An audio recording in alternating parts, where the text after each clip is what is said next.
actually take away the staple diet and then somehow blackmail it into basically you either live or you either die or you eat this food only. Yeah, I mean, vegans engage in this debate with other vegans. You know. I think you're intelligent enough to call them out, but you are not doing it for some selfish reasons. I don't know why. There's a self-critical culture within the vegan community, and if I'm with one group, I might get a feeling, even though that animal is being fed vegan food, that dog, I might feel okay about it. I might be in another situation where a dog is being fed vegan food, and I don't feel happy about a whole situation. There's more factors, and some of the factors I'm saying are the abuse. You know, the way you water it down, I feel happy or I don't feel happy, instead of saying that these people are abusing this poor animal, this animal which cannot talk, which cannot express itself.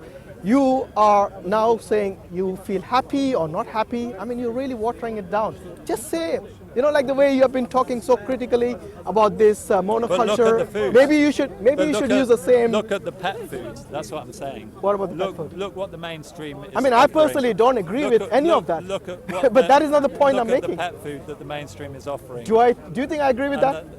I don't know. Exactly. I don't think you would, so I don't but you either. shouldn't agree with. And that's why I don't think. No, equally. It's not a happy situation. Hold on. Either Equally, way, you should be calling out those people who abuse this poor animal. But it's not a happy situation either way. If you feed them the food from the sweepings of factory farms, if it's not that's not a happy situation. Well, if it's not good either way, then call them vegan. Then call them both out equally. I say it's not an ideal world. No. You see, you're watering it down now. We're not in an ideal world with regard to humans, and that's what I'm saying. Okay. Community sovereignty, for me, is the solution. By the way, we talked a lot about the environment, the animals, okay? What about your belief? You know, by the way, I'm a Muslim. Yeah. What is your belief in terms of God? Yeah, I believe we just look around us, you know, there's a creation, isn't there? Okay. So there's a creation, we know. What was the creator? Yeah. So you don't have one without the other. Not really, not everyone has the same views. Yeah. Some people completely deny the creator and say that you don't. No, because I'm filled with wonder. I'm filled with fair enough. Awe. You know, I think people who are. Do you have a particular belief? No, I mean, I have involved in Buddhist practice. Okay. I don't identify myself as a Buddhist. I've involved a physical yoga discipline, but I don't really identify myself as a Hindu. The Buddhist is more about. I like the Buddhism because of the emphasis on compassion to all sentient beings, not just to other humans. So I like that emphasis. And that's by the way, it's the same in Islam, do you know that? Well, that's what I'd like to see as leaders from the different, just because we are not vegans and vegetarians doesn't mean that we are not compassionate to animals. Yeah. Because if that was the case, then you would see that in the teachings. For example, we do not even believe that people who go about hunting food for food, and that includes animals, just for trophy hunting or something, is something which is completely disallowed. It's haram, it's forbidden, because you're doing it for a sport, and you're causing pain to this sentient being without any cause other than your pleasure. So their pain is your pleasure, basically. And that is something that we don't. So Muslims wouldn't go to circuses or to like dog racing or horse racing? Or well, ideally they shouldn't, because all of these places, the animals get abused. SeaWorld or whatever. Yeah. Well, if they, you know, like I said, keeping dogs even, yes, other than for hunting or for your protection or something, is something that's not allowed. So that includes other pets, for example. So if you're misusing if you're mistreating the animal, yes, then it's something that you're not allowed to do. Yeah, well, this is what I'd say to like the Muslim community. No, the green community is a very large community. It is, and it has no scripture. You see what I mean? No, but obviously, particularly amongst the young, who are concerned about the future. You know, so that's what I'm saying. It's like leadership from, you know, it's like the message that's put across. And a lot of the time, it's like it seems a lot about the head, you know, theological debate, and less about the heart. You know, and I think people from, you know, there's the kind of idea, or there's a kind of characterization of the hippie who's just thinking with the heart and has no brains up there. You know. You know, by the way, some of the verses in the Quran, it says it goes along the lines of thinking with the heart. Yeah.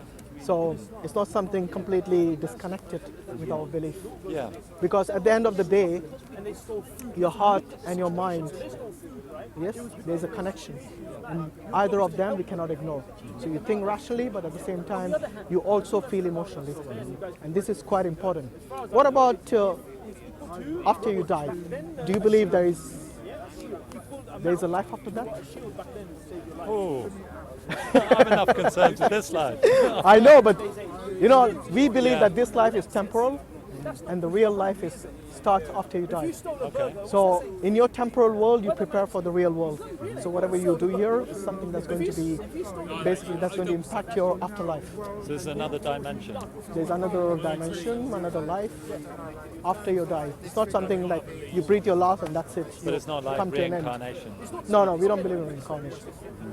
So what is it? You kind of come into a different... We believe in the heaven and hell concept. You don't come into a physical being in the real world? No, you don't come back to this world, if that's your question. Well, a corporate there's another body in another dimension. Yeah, there's another, what do you say, existence in which you're going to exist. And this existence is something... Yeah, so you're going to basically be resurrected. I wouldn't use the word incarnate. So you die and you're going to be resurrected. And your life in this world, in this temporal world, is basically going to decide what your afterlife is going to be. So if it is, maybe it's the same like karma, if you want. So if you do good, then, but then what is good and what is bad is something defined by the religion rather than your own whims and desires. So basically, I mean, even in your community, I'm sure you might have people who might disagree with each other as to what is good and what is bad. So, but in our faith, we have this spelled out for us as to what is forbidden and what is permitted. And if we abide by that, then we will basically be judged based on that. So afterlife, the resurrection, is the day of judgment when every human being, good and bad, they'll be judged on the day of judgment. So we believe that God is the ultimate judge and he's the one who's going to establish justice on that day. So say for example, you might have someone like Al Capone or someone very, very rich and powerful, and they might live their whole life, I don't know, abusing other people and mistreating other people and doing all sorts of evil and maybe some good as well. And they just, one day, they just, after leading this life, they just die. So no one's brought them to account. Yeah. Now this is something that... But shouldn't we intervene? If we cannot, that's what I'm saying. These guys were so powerful that no one could intervene. Yes? And they let their entire life. We should do our best to intervene. Yeah. That's what I'm saying. Yeah. So as far as humans are concerned, it's obviously everyone's responsibility to bring the people who are oppressive, yes, who are oppressing the people, they should be held accountable. But depending on the factors and the situation of this world, maybe those people might not be brought to justice. And they might have died peacefully, who knows? Yeah, leading this evil life, they might die peacefully. In this world at least from the perspective of the people around them. Now, on the day of judgment, this person who might have escaped all sorts of justice in this world will not escape the justice in that world. So, I don't know, how much do you know about reincarnation? Have you studied much about it? This is the Buddhist reincarnation, yeah? Yeah, so I mean, it kind of makes sense to me in some ways. Does it? Yeah. So let me ask you this. If somebody does something evil like this, yeah, this drug dealer, for example, yeah? He might come back as a different life form. Yeah? Who knows, maybe a cockroach or something. Yeah? So in a reincarnation world, what is the best thing a cockroach needs to do to become a human again? Is it possible? I mean, in that system, can you backtrack? Oh yeah. So if you, from what I know at least, yeah, that if you do good, then you come back as a good person. So if you're a good cockroach. what is that is the thing. What is a good cockroach? Right, okay. Yeah. What is the best thing a cockroach needs to do to reincarnate as a human being? I don't know, look after his family. That is something that didn't make sense to me. So I asked this directly to Buddhists and also to some Hindus who also believe in a very similar reincarnation system. Oh, sorry, of belief. So they were unable to answer. And to me, that doesn't seem convincing, that just because someone has led a bad life or a good life, they have another life in which they have to basically restart all over again and go through that process again. Yes. To me, it seems unfair, because imagine you had an exam and you know at the end of the exam you'll be getting some reward, or you'll be basically going to, I don't know, become an engineer or a doctor or something. Yes. And then you realize that after you finish the exam and you passed and you graduated, you have to give another exam. Yes, and with the same expectations. So this is like a never-ending thing. Whereas in theirs, I think they do end at some point where they become enlightened, and after that there's no more incarnation, from what I know. But that system reaching to that level of enlightenment, yes, they have to go through several cycles. Samsara, isn't it, or something like that? Yeah, several cycles before they actually reach that, and there's no guarantee they'll reach that. So they might be in some sort of a... Isn't that through the karmic system? You know, if you're constantly on the path, then you're going to follow that. Like, I know you've got the Hinayana and the Mahayana. I don't know So the Hinayana is like the more ascetic practice, and you're going on your own to, reach enlightenment. Yeah. Oh yeah, and there's the a different... Mahayana is more emphasis on the community, and we're all going together slowly or whatever. Oh, that's basically just the ways in which you can attain salvation. But what I'm saying is that the process is still there. So you still have to do something in order to gain the good or the bad, depending on your actions. So to me, that doesn't seem to be fair. But in Islam, or at least in the Abrahamic faiths, they do have the concept of heaven and hell. So depending on your temporal world in this life, you prepare for your eternal life. Well, I don't know, I've seen the Hare Krishnas, they seem to have a concept of hell. Or in their manuals. Yeah, I was talking specifically about the Buddhists, for example, because that's what you kind of alluded to earlier.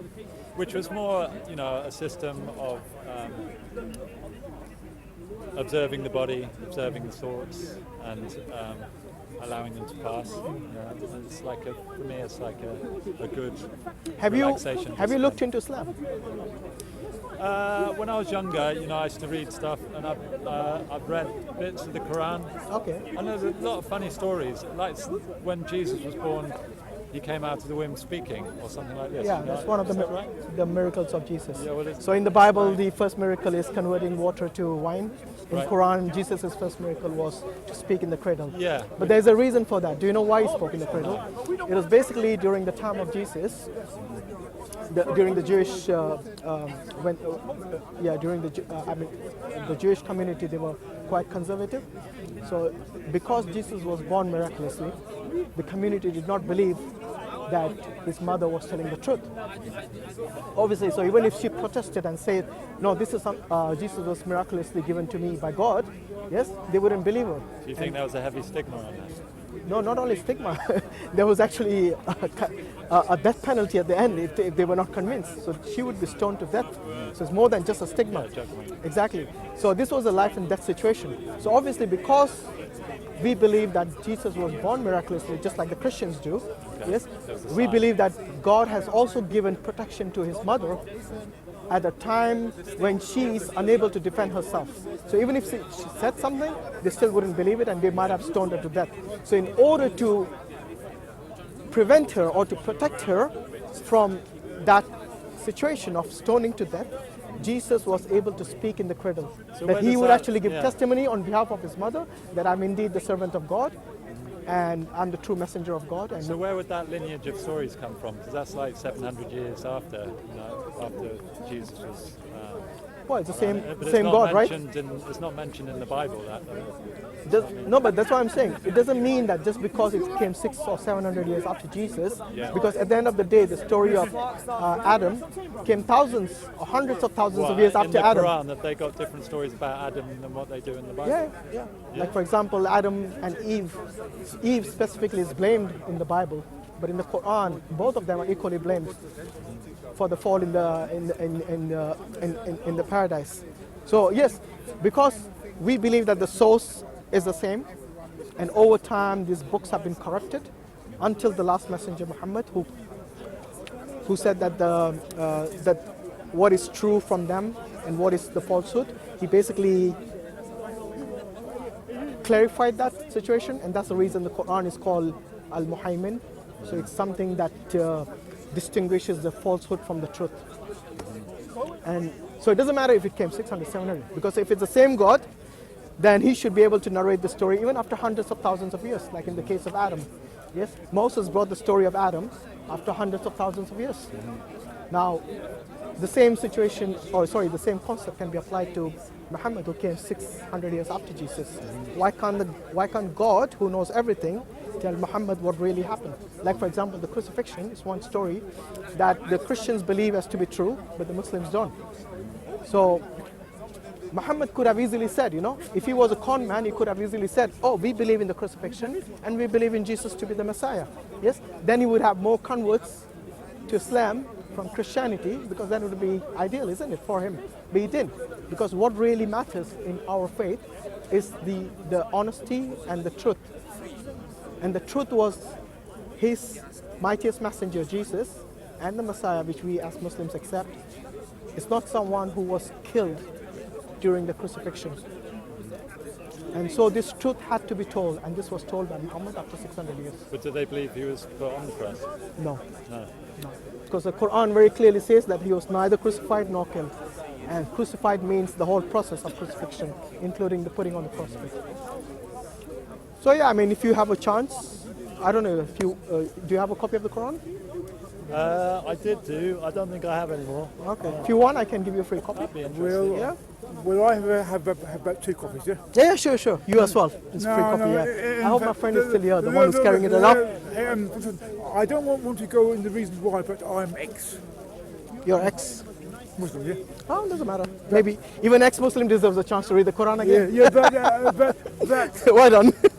that being said, I always have respect. I still have respect and I love. Yeah, alhamdulillah. We should all respect. At the end of the day, look, the Quran, we are called as Bani Adam. We are all called the children of Adam.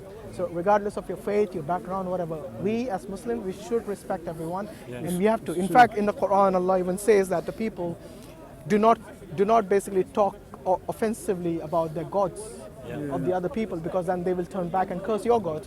So we are not. This is something that we do not do as true Muslims. But what I'm asking myself, like about a month ago, we went to the BBC and we shut down the BBC. Okay. And we were saying, tell the truth, BBC, right?